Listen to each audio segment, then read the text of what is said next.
Wan Sirui kepada seluruh umat Konghucu di tanah air dan seluruh warga masyarakat yang merayakannya. Mari manfaatkan momentum Imlek ini untuk introspeksi diri, mengoreksi perjalanan tahun lalu, dan merencanakan tahun berjalan.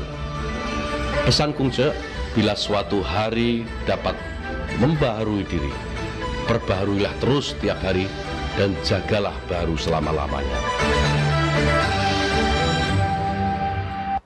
We satisfy your soul thirst and harmonize your life.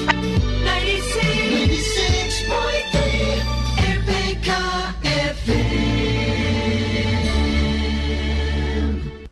Anda sedang mendengarkan Obsesi, obrolan sehat dan berisi.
Sahabat RPK dimanapun berada, kita kembali ke kuadran ketiga. Pagi ini kita membahas tentang semangat membangun IKN Nusantara dan rintangannya.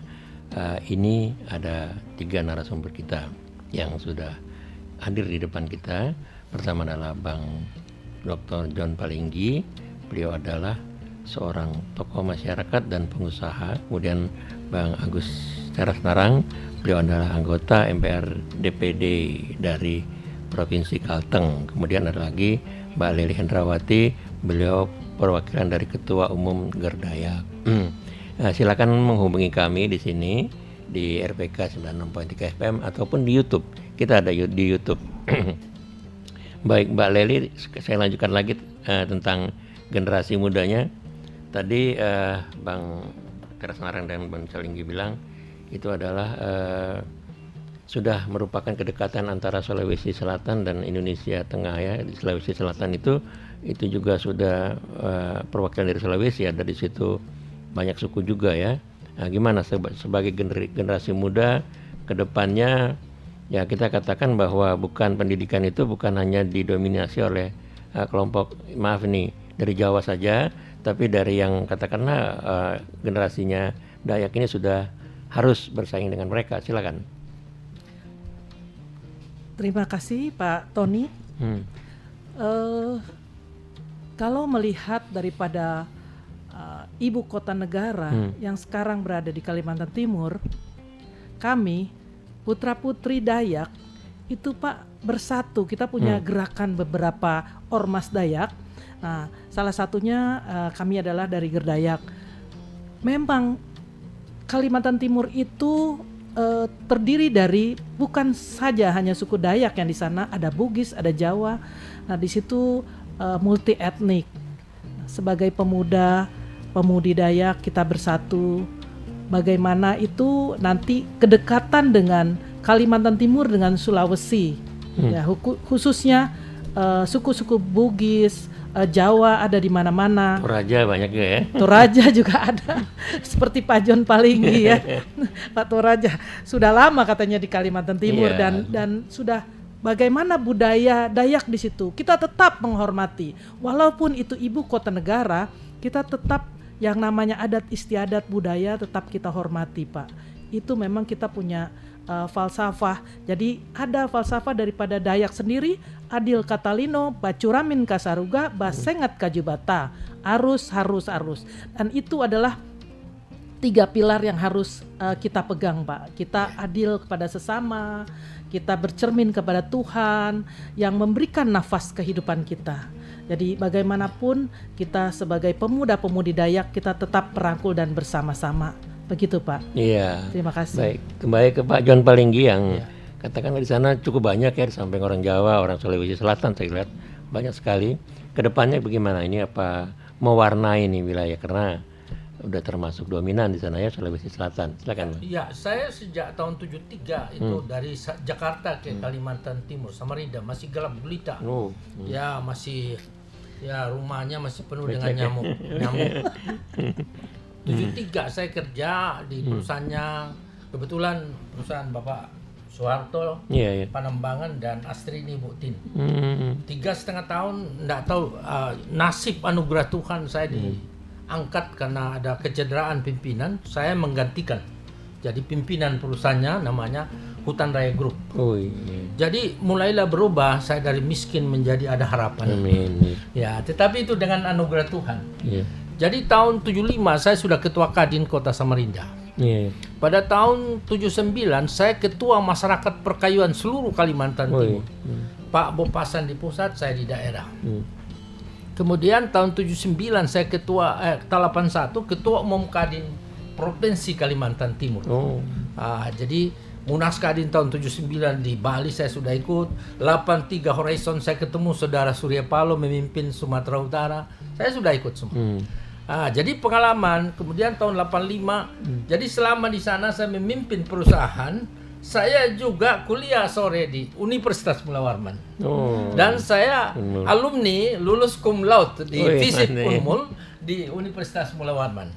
Nah, interaksi dengan masyarakat di sana, baik Kutai, Dayak maupun lain-lainnya, itu selalu ada karena saya selalu pergi ke lokasi kami Hulu Mahakam dan Belayan. Kalau ke Hulu Mahakam saya pasti nginap di Lamin. Jadi budaya itu saya sudah ikuti. Kalaupun saya berpisah dikasih lumpur itu kita senang aja. Nah, jadi budaya di sana apalagi Kutai. Kutai sekarang oleh Sultan Kutai memberikan kepada saya satu pengangkatan untuk menjadi mediator non-hakim dan negosiator profesionalnya dia untuk mengurus kalau ada klaim-klaim tanah tapi diurus secara cool, nggak boleh berontak-berontak, gitulah kira-kira. Nah, diangkat itu dari 5 kesultanan, Sultan Alimuddin, Sulaiman maupun Parikesit. Kemudian diimplementasikan saya diangkat. Kenapa mediator non hakim? Karena tahun 2019 saya diangkat ketua Pengadilan Negeri Tenggarong sebagai mediator non hakim. Dulunya mau menangani tambang-tambang batu bara, tapi tidak ada masalah. Jadi ini ada artinya latar belakang saya. 85 saya tinggalin Kaltim, diundang dan diseleksi Hankam. Kebetulan saya lulus dari ABRI 81 orang. Kemudian sipil 16, ABRI 81 lulus 28, sipil 16 lulus 2. 30 orang diserahkan Pak Beni Murdani serahkan kami Letnan Jenderal Sugianto, kita dididik 5 bulan Lemhanas dan saya bersyukur pada Tuhan lulus nomor 1. Ya, jadi terus saya dilarang pulang Kaltim. 86 saya ikut Manggala BP7 di Istana Bogor, Saudara Ari Kumaat, Jenderal waktu itu baru Brigjen dia. Lulus nomor 1, saya nomor 2. Jadi aspek Ipolexos Busankam, saya juga sudah pernah bekerja. Jadi tenaga ahli pengajar Lemhanas 5,5 tahun. Pak Tito itu anak murid saya. Luar biasa. Itu. Ya, Komjen Polisi siapa yang namanya? Si Safrudin itu juga anak murid saya. Punggi Arto, Saudara Suardi Alius. Itu anak murid saya semua yang pemberantas teroris itu. Tapi ya semua perjalanan hidup ini saya anggap itu adalah anugerah Tuhan. Iya. Maka dengan dibangunnya IKN, saya paham benar apa yang menjadi yang harus diatasi di sana dalam kaitan supaya sukses, seperti pengharapan Pak Tera sama saya sama. Betul. Pasti sama. Karena dulu frekuensi kami selalu sama. Jadi frekuensi batin maupun apa itu Satu frekuensi. maupun roh, batin maupun roh saya sama. Iya. Ya, karena kita orang yang berniat baik bagi bangsa dan negara. Amin. Ya. Nah, di sana itu hambatannya sekarang Pak Basuki sudah coba mempercepat. Saya lihat juga dari dokumen itu ada Hankam, dari Hankam sudah minta anggaran. Dari ini Menteri Komunikasi Informasi minta lokasi. Sudah semua. Cuma harus pada tataran bawah dari Pak Jokowi ini harus berhati-hati dalam melangkah berkait dengan keluhan. Jangan diantamir dengan cara-cara lama itu. Lakukan dengan komunikasi langsung dan bicara dengan cool supaya jangan intimidasi. Apalagi berbicara soal tanah. Ya, Nah, itu harus hati-hati di sana. Saya juga ingatkan para pelaksana, saya sudah rapat dengan Saudara Bambang. Ya, IKN kita sama saya dampingi Pak Sultan Kutai di Hotel Ascor Samarinda. Bambang saya pikir tepat jadi kepala otorita di sana karena pendekatannya. Cuma aspek-aspek keamanan, jangan melakukan langkah-langkah yang aneh di sana karena bisa tersinggung tuh kesultanan. Nah, itu aja rintangannya kalau saya lihat. Jadi semua masalah dari Kesultanan Kutai Kartanegara Ingmar Tadipura itu mendukung penuh. Penuh, bahkan dia minta supaya ini sukses. Cuma langkah dari bawah ini jangan lakukan hal yang tidak tepat. Itu aja. Nah, jadi tadi bicara rintangannya saya rasa sudah ada janji Presiden bahwa semua juga anak daerah, suku Dayak, suku Kutai, apa semua akan diberikan peran yang sama di sana. Jadi itu saya kira itu bagus. Karena ini Kalimantan Timur, Tengah maupun apa itu dikerok semua ini dikerok. Dari dulu kayunya diambil, tidak ada apa-apa dibalikin. Ini 500 triliun hanya 50. Nah, saatnya sekarang Jawa harus mengerti bahwa di sana harus dibangun dan masyarakatnya juga diberdayakan, lebih sejahtera masyarakatnya. Ya, saya senang karena ini berbicara soal juga saya dengan komunitas saudara saya orang Dayak, saya paham benar. Ya, bagaimana mereka bertahan, mempertahankan hidup dengan tulus, ikhlas, dengan alam, dengan menyatu dengan sedemikian. Nah, ini nanti kan timbul masalah. Kedatangan orang banyak, upayakan supaya prioritas diberikan kepada mereka yang di sana itu. Saya kira itu aja. Jadi sekali lagi, rintangan yang dihadapi adalah bagaimana menangani masalah lahan agar tidak timbul gejolak. Iya, masalah. Baru-baru ini saya memperingatkan juga seseorang, tidak tahu siapa nanti merasa, agar jangan pasang patok di situ.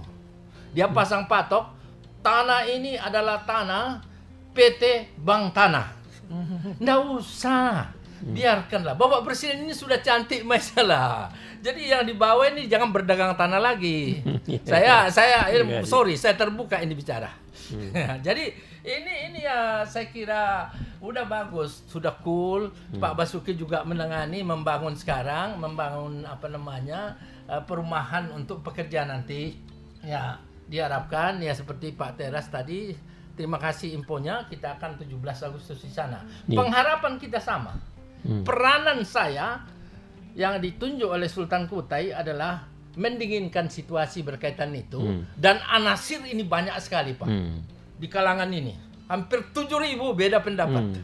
Nah, ini saya berperan di sini coba menenangkan sehingga apa? 60.000 yang ring 1, ring 2, ring 3 itu oleh Sultan Kutai kita akan coba rancang supaya itu dihibahkan saja.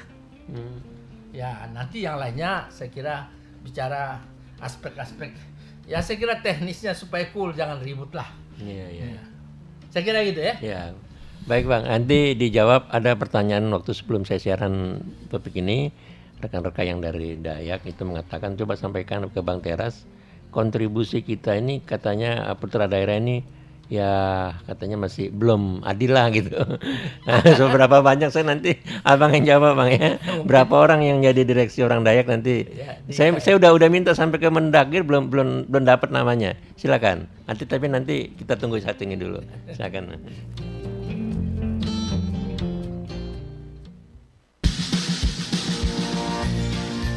Lima manfaat bila kita hidup dalam kerukunan. Hidup jadi lebih damai dan tentram. Ikhlas saling membantu satu sama lain. Menimbulkan toleransi yang tinggi antar sesama. Saling peduli dan menjaga lingkungan sekitar. Punya banyak relasi atau teman dan kolega.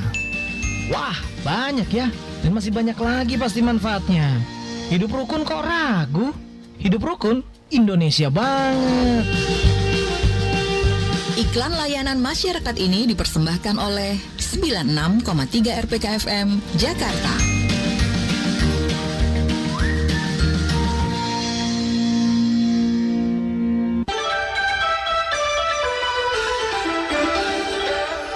Saya Mendikbudristek Nadiem Makarim mengucapkan selamat tahun baru Imlek 2574 Kongzili kepada seluruh umat Konghucu dan masyarakat Indonesia yang merayakannya. Kung He Sin Si, Wan Se Rui. Semoga perayaan Imlek ini memberikan semangat baru bagi kita semua, terus memperkuat kekeluargaan dan mempererat persaudaraan kita sebagai satu bangsa, bangsa Indonesia. Dengan menjalin hubungan kekeluargaan dan persaudaraan yang harmonis, kita akan membangun sebuah peradaban bangsa yang maju. Mari bersama-sama kita tingkatkan kualitas diri dan keluarga, mewujudkan Indonesia yang harmonis dan keberagaman. We satisfy your soul thirst and harmonize your life. 96.3 RPK FM.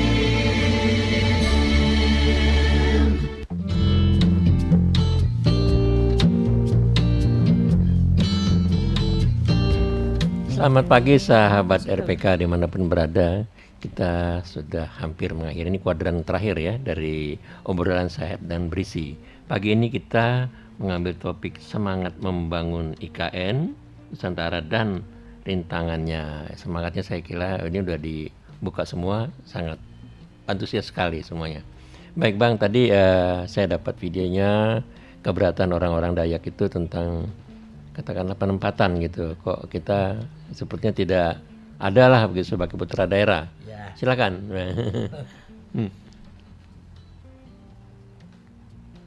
Suara.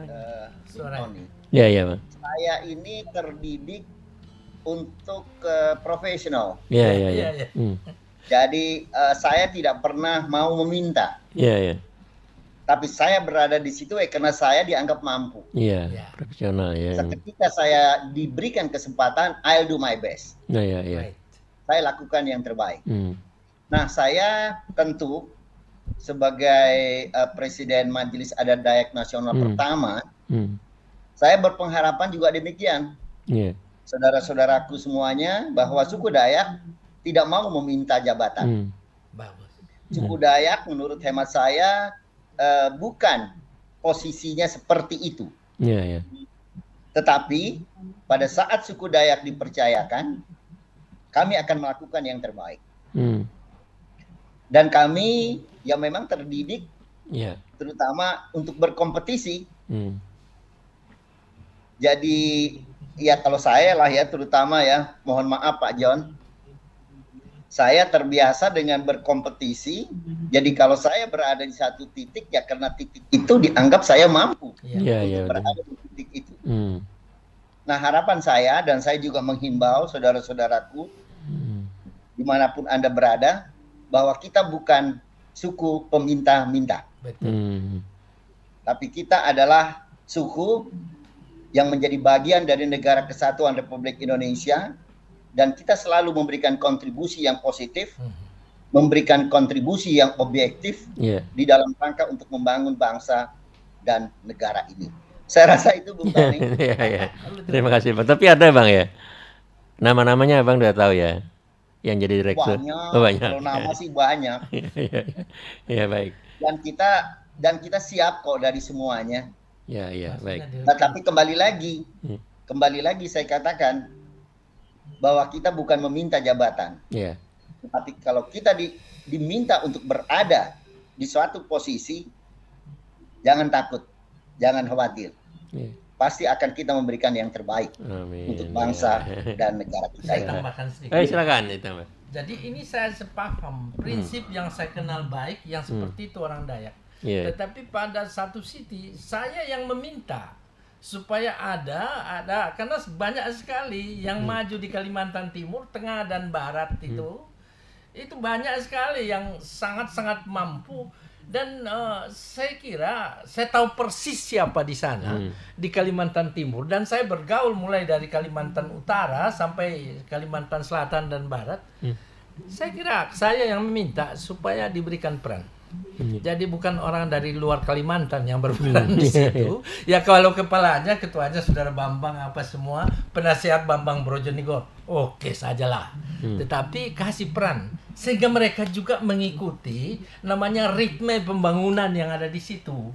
Memang dia tidak minta, tapi saya yang minta supaya diberikan peran seada dan sesuai dengan profesionalitas, kemampuan. Dan saya belum pernah lihat orang Dayak gagal. Ini penting. Mau Kalimantan Barat, Tengah maupun apa, saya belum pernah lihat. Ya banyak orang-orang sana, cuma ya situasi di utara sekarang wakil gubernur, kemudian siapa, banyak sekali. Saya bersentuhan Martinus Tenes dan semua dalam pembinaan masyarakat Dayak. Ya saya kenal. Tidak ada unsur-unsur yang bikin onar, unsur yang berpikiran negatif. Ya pokoknya diberi tugas selesai barang. Jadi kalau Pak Teras bilang kami tidak minta prinsip hidup, tapi saya yang minta beri peran. Iya, Terima kasih. iya. Silakan Mbak Leli sebagai wakilan generasi muda. Iya, saya sepaham dan satu frekuensi juga dengan para senior, Pak Teras, Dr. Teras Narang, Pak John Palinggi ya. Jadi memang kita orang Dayak itu Pak, prinsipnya tidak meminta-minta. Yeah. Nah, itu yang ditanamkan daripada senior kita. Sehingga pemuda-pemudi ini jangan sampai mereka kok kita nggak kebagian, kok Dayak dikemanakan, kok tidak ada posisi untuk kami-kami, apalagi kami-kami pemuda, generasi penerus. Gitu. Banyak yang suara-suara seperti itu. Nah, bagaimana kita mengatasi rintangan-rintangan itu, dan saya rasa itu bukan hanya sebagai rintangan.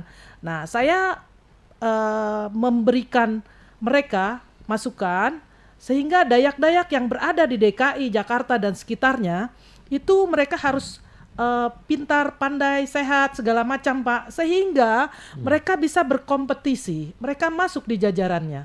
Itulah kita harus membuktikan bahwa kita ini adalah cerdas, mandiri dan berprestasi. Sekian, itu aja menurut saya Pak. Terima kasih. Yeah. Bang Teras Narang silakan. Ya, terima kasih Bung John. Sederhana mungkin ya. Ada 4 kata. Kita beriman, kita sehat, kita cerdas, dan pada akhirnya kita sejahtera.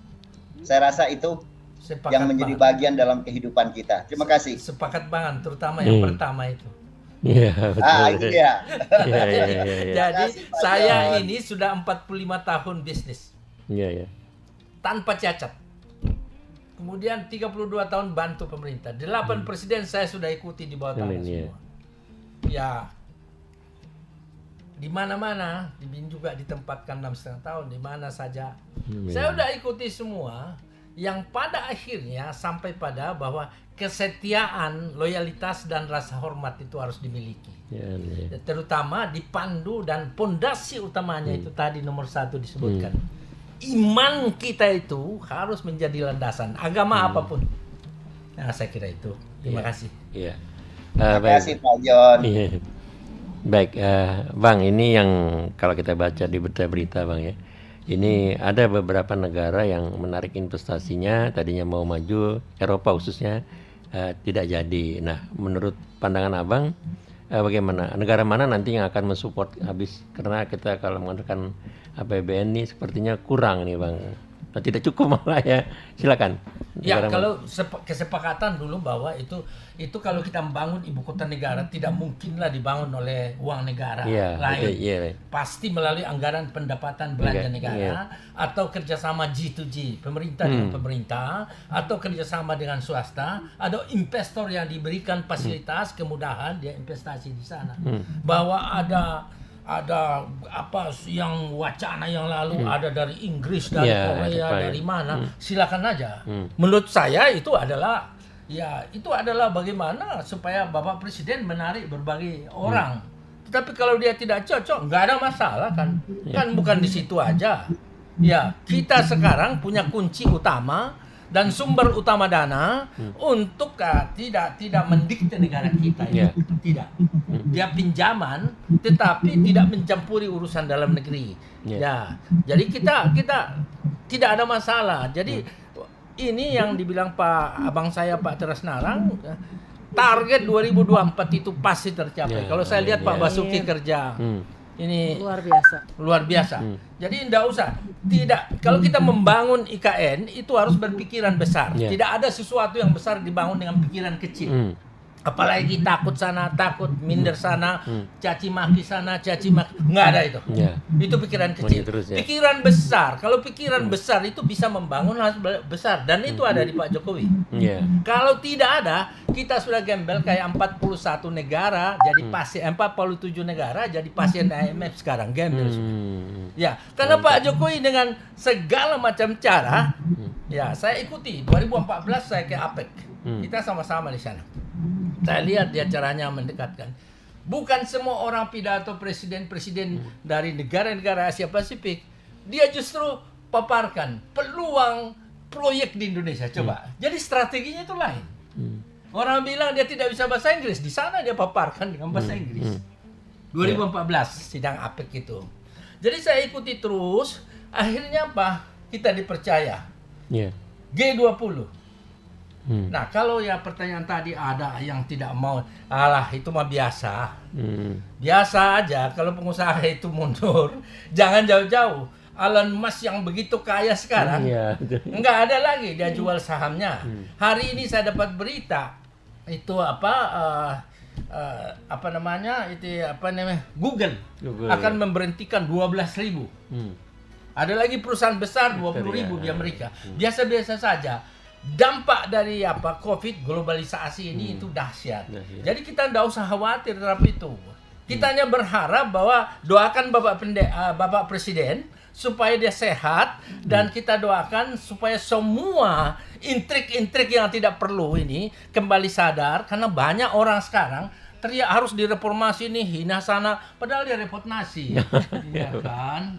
Jadi kalau melontarkan sesuatu harus bisa. Jangan bicara mau naik pesawat atau masih jalan kaki.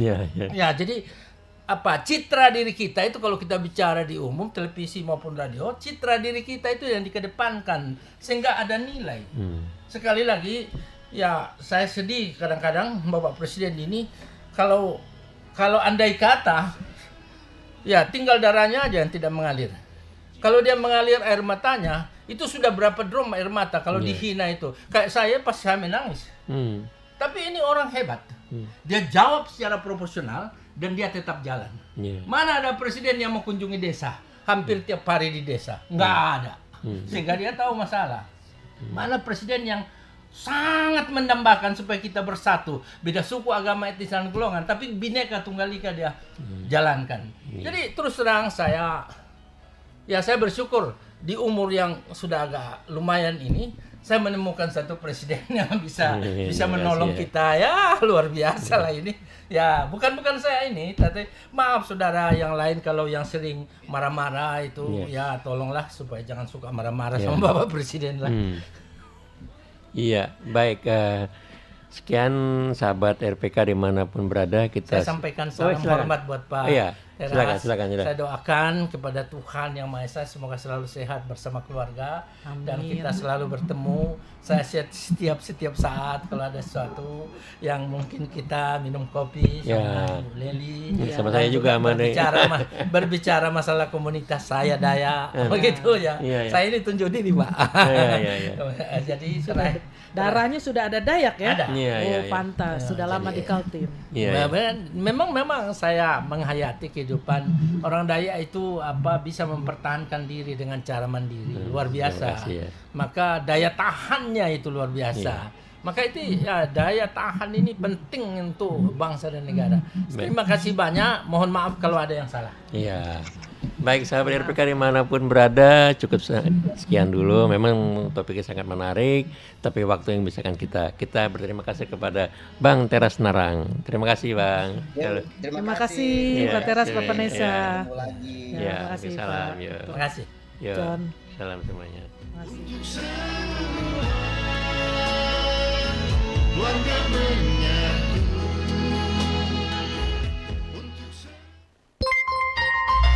Jam di studio kami menunjukkan pukul 10 waktu Indonesia Barat. Hai Besti. Kok cemberut? Bonus baru cair kan? Bukan itu Besti, bingung nih.